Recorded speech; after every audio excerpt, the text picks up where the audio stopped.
1월 초에 이제 가장 놀라운 어떤 시장의 흐름이었다고 하면 뭐 삼성전자 우선주가 뭐 10%를 상승률을 넘어가고 막 현대차가 막 애플카하고의 협업 이런 것 때문에 뭐 마치 바이오주처럼 움직였다 뭐 이런 표현도 쓰긴 하는데 문제는 이제 이 랠리에 동참하셨던 분들이 뭐 아직까지는 뭐 하루 이틀 정도의 조정이긴 합니다만 걱정을 지금 되게 많이 하고 계세요. 뭐 크게 한 세 가지 종목 아닐까 싶은데 삼성전자, 현대차, 뭐 LG화학 정도 뭐 이 정도 아주 집중적으로 이제 대형주들의 마지막에 올라타셨던 분들이 걱정을 좀 하고 계시는데 이런 시총 상위주들에 대한 어떤 전망, 뷰? 말씀하시는 걸 들어보면 이제 긍정적인 시각을 유지하고 계신 것 같은 느낌이 드는데 어떻게 보시는지. 밸류에이션 관점에서 보면 현대차 같은 경우에 이제 PBR 한 배, 네. PER 기준으로 보지 않고 이제 PBR 기준으로 보면 네. PBR 한 배 근처에 있어요. 아직도. 이 얘기는 뭐냐면은 PBR을 우리가 두 개로 쪼개볼 수 있거든요. 네. 하나는 1, 하나는 성장의 가치 네. 이렇게 볼 수 있습니다. 그러면 성장의 가치가 플러스면 PBR이 한 배보다 높아요. 근데 성장의 가치가 마이너스면 네. PBR이 한 배보다 낮습니다. 네. 그럼 코스피의 PBR은 지금 얼마일까요? 뭐 한 배 안 될 것 같은데? 아니요. 한 넘어갔습니까? 1.1배 정도? 1.1배, 1.2배 정도 됐습니다. 이게 정말 한 3년 만에 처음으로 넘어간 거고요. 그동안 우리나라의 코스피의 PBR은 2,450포인트였어요. 2,450포인트를 기준으로 해서 PBR 한 배가 안 된다는 얘기는 네. 내가 사업을 할 때 내가 넣어놨던 그 돈만큼도 가치를 인정받지 못한다라는 얘기거든요. 그런 현상이 나타나는 게 이제 PBR 한 배인데 우리나라의 코스피가 PBR 한 배를 넘어선 게 정확하게 11월 달이었었고 그때 이후로 PBR 한 배를 넘어서니까 이제는 코스피에 있는 기업들도 성장하는 기업들이 있네? 성장의 가치를 반영해 줘야 되겠네? 라고 얘기하면서 PBR 한 배를 넘어선 거라고 이해를 할 수가 있거든요. 그런 관점에서 보면 현대차는 지금 기로에 있는 것 같아요. 한 배를 기준으로 현대차가 한 배를 받았던 적이 아마도 2013년 이후로 거의 처음일 겁니다. 굉장히 오랜 동안에 차화정 랠리를 지나고 나서 여러 사이클, 사이클 관점에서 여러 가지 힘든 과정을 거쳐서 여기가 한 배까지 올라온 거예요. 정말 얘는 이제 성장을 앞으로 못할 것 같아 라고 생각하다가 이제 올라온 겁니다. 굉장히 중요한 기로에 있고 이게 올라갈지 여부에 대해서는 악유가 있을 겁니다. 분명히. 결국에는 저는 긍정적으로 보고 있어요. 왜냐하면 현대차가 글로벌 OEM들 중에서 전기차 아니면 자율주행의 관점에서 굉장히 과거에 비해서 훨씬 더 좋은 성과를 내고 있습니다. 그리고 또 하나는 뭐냐면 현대차가 가지고 있는 자본 정책이라는 관점에서 보면요. 이건 주주들이 좋아하는 자본 정책으로 선회했습니다. 단적인 예를 들어볼까요? 2014년인가요? 15년인가요? 한전 부지를 10조 원에 사면서 주가가 박살났던 적이 있어요. 그때는 투자자들 입장에서 보면 내가 현대차 주인이라면 저 돈을 땅을 사는 게 아니고 사업을 잘하는데 고민을 해야지 땅을 사고 있다니 너무 열받았었거든요. 지금은요. 사업을 잘하는 쪽으로 선회하기 위해서 투자도 많이 하고 기업도 많이 사고 이런 식으로 자본 정책의 스탠스가 많이 바뀌었다는 점에서 주주들한테 굉장히 좋은 역할을 좋은 평가를 받을 수 있는 개연성이 높다 이렇게 생각을 하고 있습니다. 그리고 이제 뭐 삼성전자도 뭐 개별 주식에 대해서 제가 이제 설명을 드리지는 않지만 삼성전자도 굉장히 중요한 포지셔닝에 있는 것 같아요. 11월 초에 이코노미스트지의 표지에 굉장히 의미심장한 그런 그림이 하나 나옵니다. 뭐냐면 중국을 대응하는 미국의 전략이라는 제목이에요. 바이든 당선되자마자 영국이 미국한테 보내는 일종의 메시지 같은 느낌이긴 했는데 그 그림이 뭐였냐면은 7개의 국기가 그려져 있어요. 손에. 예. 그리고 손에 손을 잡고 7개의 국기가 그려져 있는 그림이 있고요. 그때 우리나라 국기 위치가 어디였었냐면요. 미국과 영국 사이였습니다. 그만큼 중요한 포지션에 그림 우리나라 국기가 그려져 있었고요. 얘기가 나왔던 게 뭐냐면 enlarged G7이었습니다. 그게 뭐냐면은 G7에서 확장해야 된다. 근데 이제 손은 7개였거든요. 그럼 뭐냐면은 유로존에 있는 프랑스, 독일, 이탈리아 국기를 빼고 걔네들을 유로화 국기로 넣은 다음에 그 자리에 우리나라랑 호주가 들어왔어요. 그러면서 이제 enlarged G7이라는 얘기가 나왔죠. 지난 주말에 굉장히 흥미로운 뉴스가 하나 나왔는데 G7 정상회의에 문재인 대통령이 초대받았다는 얘기가 나옵니다. 그리고 나서 얘기 나오는 게 뭐냐면 D10이라는 얘기가 나오면서 아까 말씀드렸던 우리나라, 호주 그리고 인도까지 초청을 받았다는 얘기가 나와요. D10이라는 얘기는 뭐냐면 민주주의를 하는 10개 국가라는 얘기고 이 국가들을 중심으로 해서 중국에 대응해야 된다. 그러니까 동맹 국가 정도의 그런 느낌으로 주는 그런 역할을 말씀드릴 수 있다는 거죠. 이 얘기를 왜 말씀을 드리냐면 미국이 그동안 트럼프 정부 시절에 중국을 대응하는 방식은 중국이 관세를 때리는 방식이었다면 이제 바이든 시대에는 동맹국과 연맹을 맺을 가능성이 높다라는 거고요. 그러면 그 관점에서 우리나라가 해야 될 일이 뭐냐? 인텔이 보여주고 있어요. 인텔이 얼마 전에 서드포인트라는 데서 그렇죠. 주주서원을 받았는데 그렇죠. 그 내용을 보면 되게 재밌습니다. 니네 내가 보니까 반도체 생산 못하는 것 같아. 야, 딸려서 안 돼, 니네들은. 외주를 주는 게 좋을 것 같은데.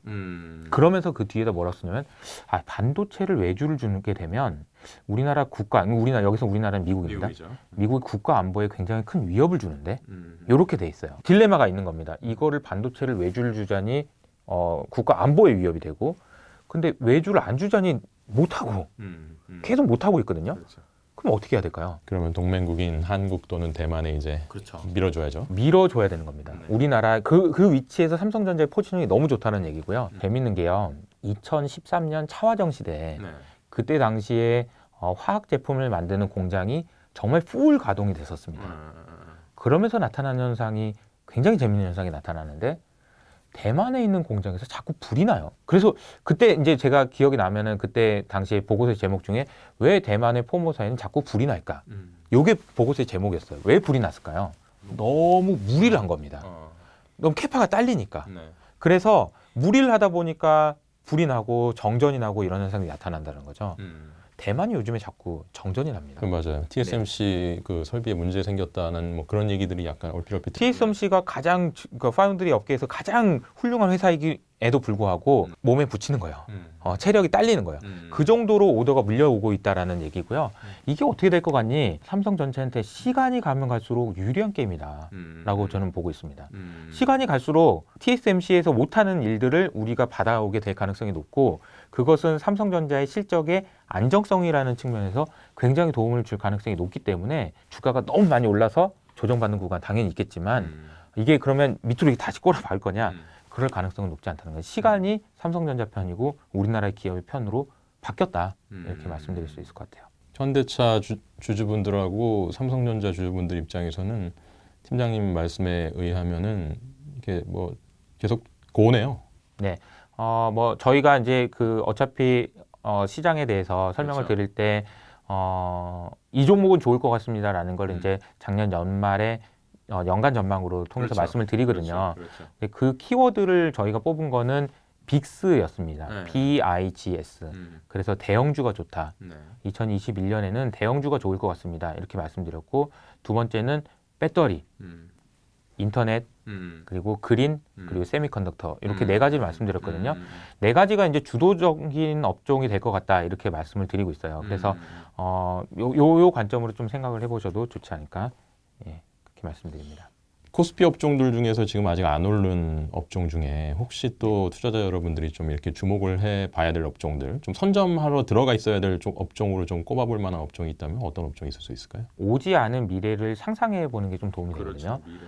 저 미래를 상상을 해봐야 됩니다. 마치 코로나가 한참일 때 코로나가 더 안 좋아지진 않고 백신이 나오게 될 때를 상상했다라면 좋은 성과를 낼 수 있었던 것처럼 지금부터는 코로나가 완전히 끝나는 세계를 상상해 보는 게 좀 필요할 것 같아요. 물론 지금 여전히 우리 2.5단계여서 5명 이상의 그렇죠. 모임도 못하고 있지만 코로나가 완전히 끝나는 세상 그래서 우리가 마스크도 벗고 술도 먹고 여행도 가고 그런 세상을 한번 생각해 보시는 게 필요할 것 같습니다. 백신이 잘 안 돼서 혹은 뭐 부작용이 생겨서 지연될 수는 있겠죠. 그런데 그 시간을 기다릴 수 있는 그런 타임 호라이즌을 갖고 계신 분이라면 코로나 때문에 굉장히 큰 피해를 입은 업종에 대해서 업종 내에서 투자 기회를 찾아보시는 것도 방법일 것 같다. 다만 거기서 판단 기준이 되는 것은요. 네. 그 업종 내에서 구조조정이 반드시 있었어야 됩니다. 그래야 주가가 퍼포먼스가 좋을 수 있어요. 그렇죠. 예를 들어서 다 똑같이 살아남아서 좋아질 때 같이 좋아져. 그러면은 약하고요. 뭔가 구조조정이 돼 있어야 돼요. 그리고 체력적으로도 체력이 좋아졌어야 돼요. 미안한 얘기지만 구조조정을 해야 돼요. 그래야 체력이 가벼워지면서 실적이 가파르게 상승할 수 있는 여지가 있거든요. 그래서 이제 그런 부분을 좀 생각을 해보시면 어떨까. 그러면 뭐 대표적인 게 뭐 카지노나 그렇죠. 아니면 여행이나 아니면 항공이나 이런 업종들 중에서는 기회를 찾아보시는 것도 방법이 될 것 같다. 이렇게 말씀드립니다.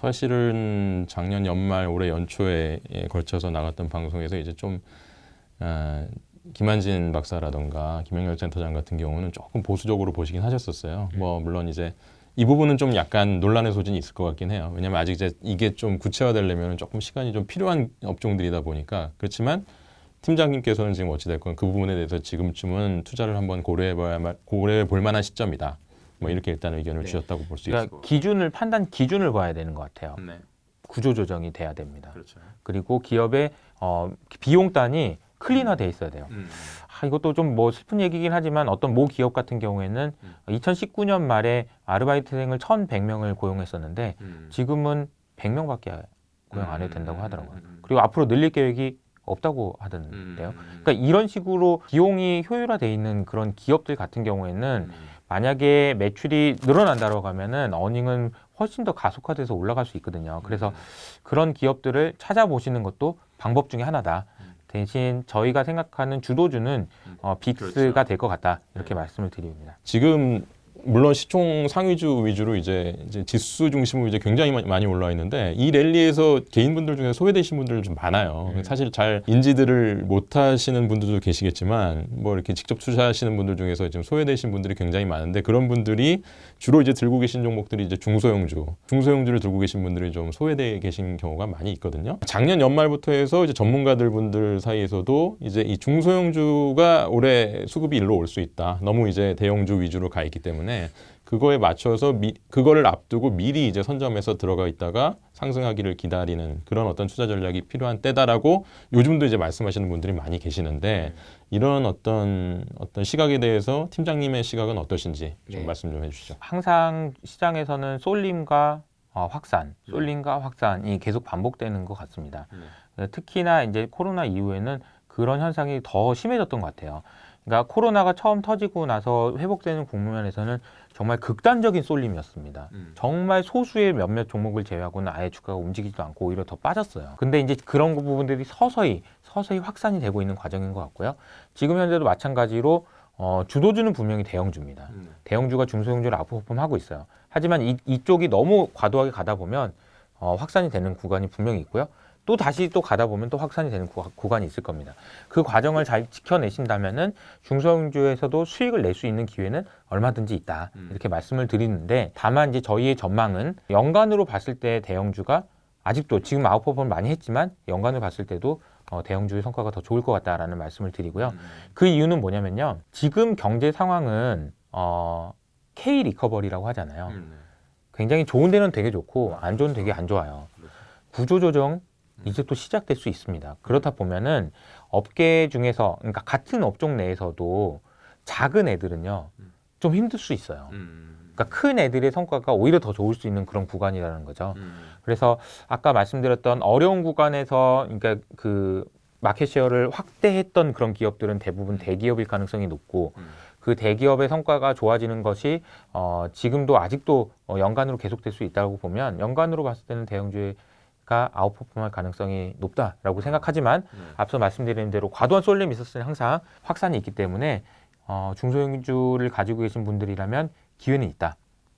수익을 낼 수 있는. 지금 조정에 대해서 이 기간 조정이라는 표현을 쓰잖아요, 저희가. 네. 그래서 뭐 지금 한 최근 하루 이틀 사이 있었던 조정의 기간이 어느 정도까지 이어질 걸로 보시는지를 답변을 해주실 수 있을지. 네. 그 다음에 한 가지 더.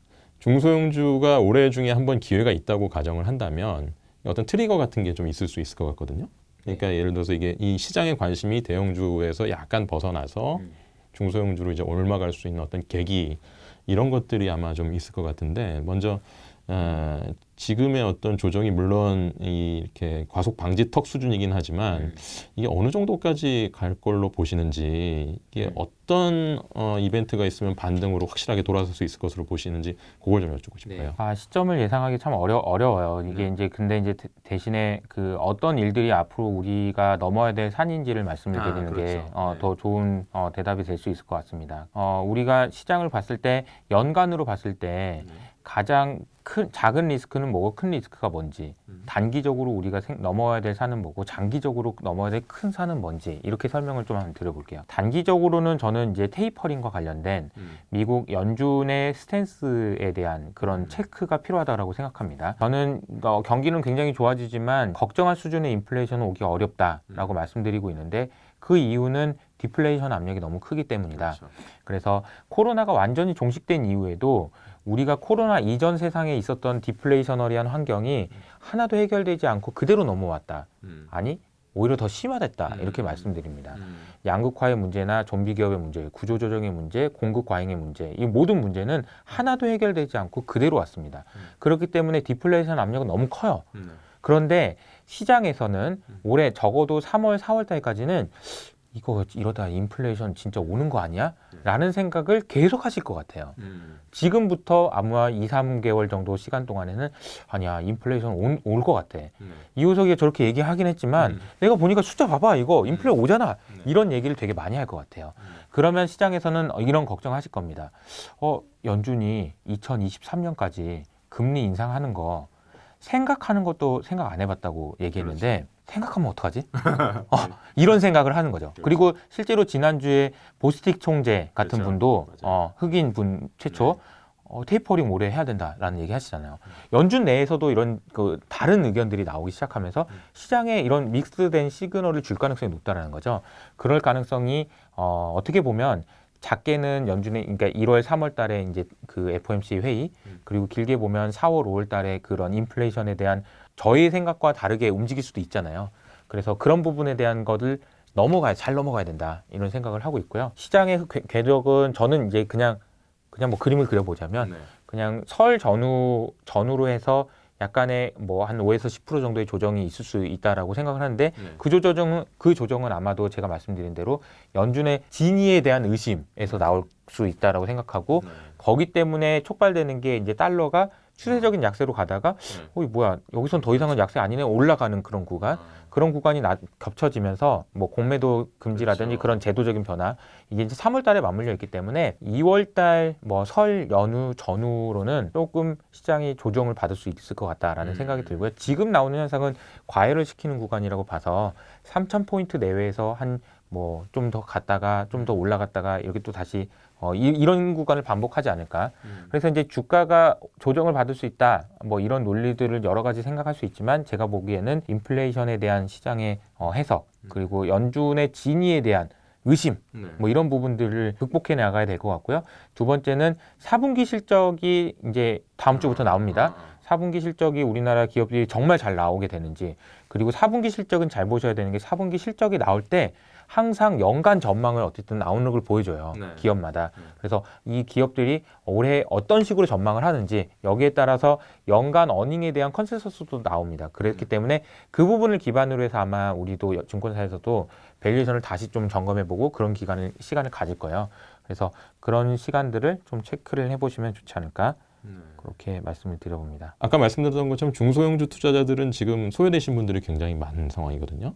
근데 이제 많은 전문가분들께서 어떤 수급의 흐름이 한번 중소형주로 올 수 있다. 그래서 그 부분 그때를 기다려서 지금 좀 선점에 들어갈 필요가 있다라고 말씀하시는 분들이 많이 계시는데 물론 이제 아주 그런 의견에 이렇게 아주 이제 적극적으로 동의하시는 것처럼 안 들리기는 하거든요. 왜냐하면 이제 워낙 상위주 위주로 그러니까 대기업들 위주로 이제 상위 종목 위주로 말씀하셨기 때문에 그렇다고 하더라도 어찌됐건 한번 좀 확산의 기회가 올 걸로 본다고 한다면 어느 정도 시점을 어떤 계기를 가 있을 걸로 보시는지. 경기의 관점에서 보면 미국 같은 경우에는 지금 러셀 3000 지수가 가장 아웃퍼폼하는 지수 중에 하나예요.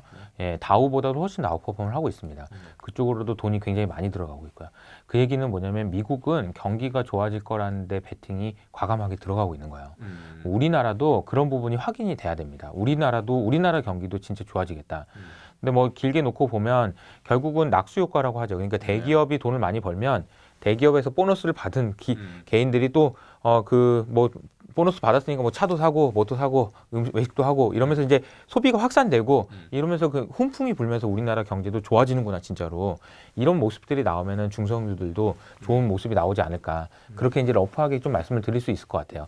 근데 이제 그 시점은 아마도 상반기 뭐 끝자락에서 좀 확인될 수 있지 않을까. 예. 시간이 걸리거든요. 투자자분께서 가장 관심을 두셔야 될 업종으로 이제 빅스를 제시를 하셨거든요. 아까 이제 말씀하셨던 것처럼 이제 뭐 세미컨덕터라던가 뭐 인터넷 뭐 이런 걸 제시를 하셨었는데 투자 스탠스에는 크게 변화는 없으신 상황인 거죠 지금. 네네 그렇습니다. 요 그냥 연간 전망으로 저희가 길게 보고 정말 길게 보고 주도적인 역할을 할 수 있을 거라고 생각하는 업종들을 저희가 담았다라고 보시면 될 것 같아요. 네, 지금까지 이호석 팀장님 모시고 말씀 나눠봤는데요. 전반적으로는 시장에 대해서 긍정적인 시각을 여전히 유지하고 계십니다. 크게 펀더멘탈의 변화가 있는 것은 아니기 때문에 조정의 어떤 폭이라던가 기간에 대해서 이렇게 크게 뭐 걱정하실 필요는 없다.